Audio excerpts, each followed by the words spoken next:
I'm just glad you're here. I'm Lindsay, and this is my channel, Faith to Flourish. We get to talk about life, healing, growth, trauma, sometimes a little bit of gardening in there. I thought we could just talk a little bit. Talking something about, I think every parent, whether you have a child on the spectrum or just a very strong-willed toddler, has had to deal with. Every child sometimes has big emotions, and sometimes as moms or parents, you can struggle with what to do with those big emotions and how to help your child through those.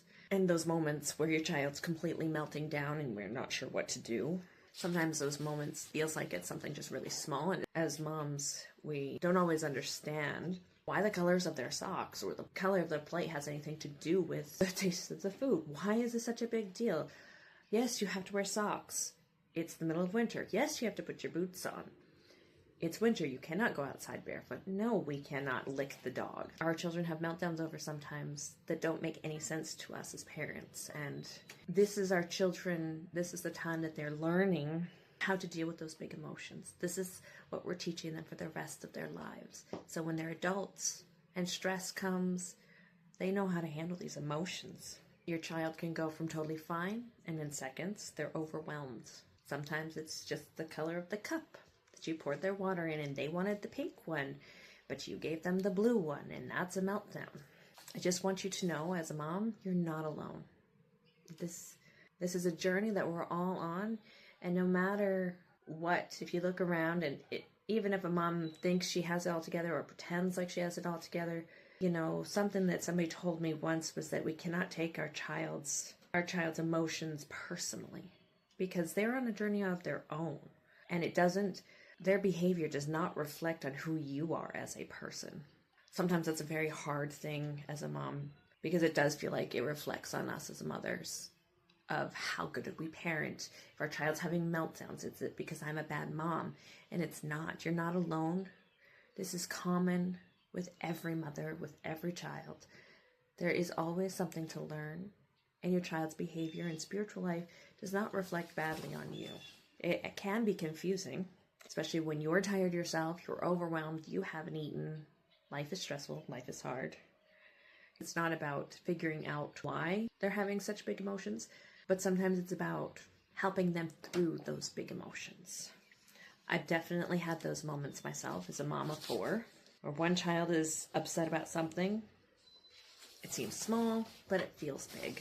I've had to learn that just because it doesn't feel big to me, it doesn't mean it doesn't feel big to them.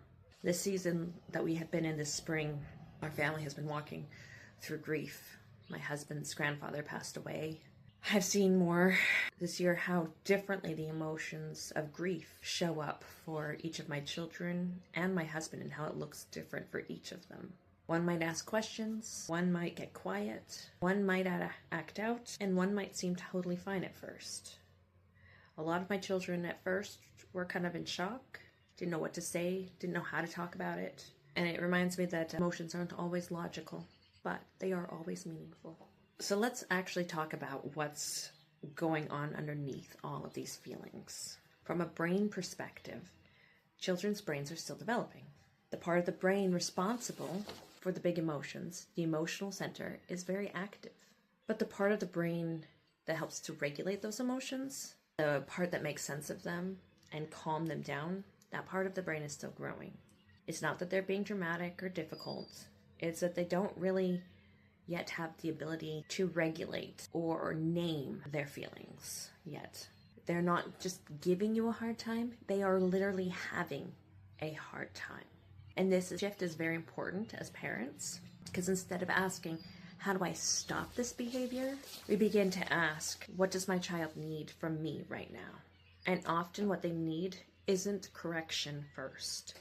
It's connection. They need to be connected to and feel connected. And I think this reflects so beautifully in how God relates to us. In Psalms, get my Bible out here. We're going to be turning to Psalms 103:13. As the Father has compassion on his children, so the Lord has compassion on those who fear him.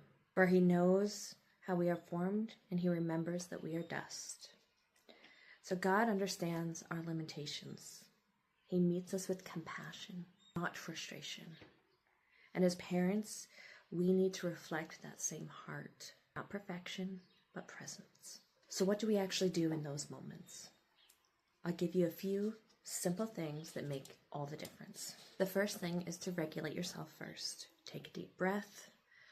Take a moment, because your nervous system sets the tone. If you respond with stress or frustration, it often escalates the situation. Our emotions are showing our children how we react.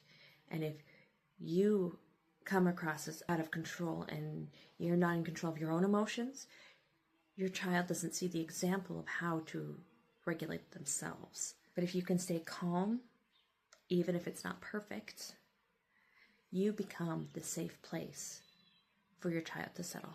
Second is we help them name what they're feeling, especially for younger children who don't have the language or the words to explain it yet. You might say something like, "It looks like you're feeling really frustrated right now." Or you can say, "That made you really sad, didn't it?" That alone can bring so much calm to the situation. Number 3, stay present. Don't rush it. Don't rush out of the emotion. This is something I've had to learn myself, is once we've talked about it, they process a little bit, and then I just want to move on with my day. We need to get out the door or whatever, but sometimes you just need to sit for a minute and don't start rushing again. Instead of trying to fix it right away, you just sit with them. Let them feel that they're not alone in it. When my son was younger, he had a lot of big feelings. As a child on the spectrum, he didn't quite understand or have the language, and it was really hard for him to understand. But one thing I would do is, if we were in the middle of a crowded area one time, we took him to the fair, and he was just overstimulated. It was hot, there was people everywhere. I just had to sit down right there in the middle of the crowd and pull him into my lap and just give him a hug. And that alone gave him that safe space. The pressure, it calmed his nervous system. It took us about 5 to 10 minutes for him to just feel safe, for his nervous system to regulate and come back to normal, so we could continue on and have a great, fun day. But sometimes that's all they need, is that reassurance that we're not going to leave them, especially as their parents, that they need to know that no matter what, our love is unconditional. No matter their behavior, no matter how bad they are, or how their behavior is so out of control, they need to know that no matter what they do in life, no matter how bad, crimes, whatever, they need to know that their parents are there for them. Sometimes in those moments, we need to realize that our children don't need a solution first. They need you. They need me as their mother to be present. And something that's often talked about in raising mentally strong kids is that we're not trying to eliminate emotions. We're trying to teach our children how to experience them, how to move through them and process them. Something that I work with people in clinical setting are triggers. So if we just learn to avoid our triggers, those triggers are always going to be our triggers. But learning to sit with the emotion, with the triggered feelings, sit there with the feelings, be present in the feeling. The more that we can do that and process through that, the less those triggers are going to be active. But every time we avoid that trigger, we're strengthening those neural connections to make that trigger stronger, and it's not going to go away.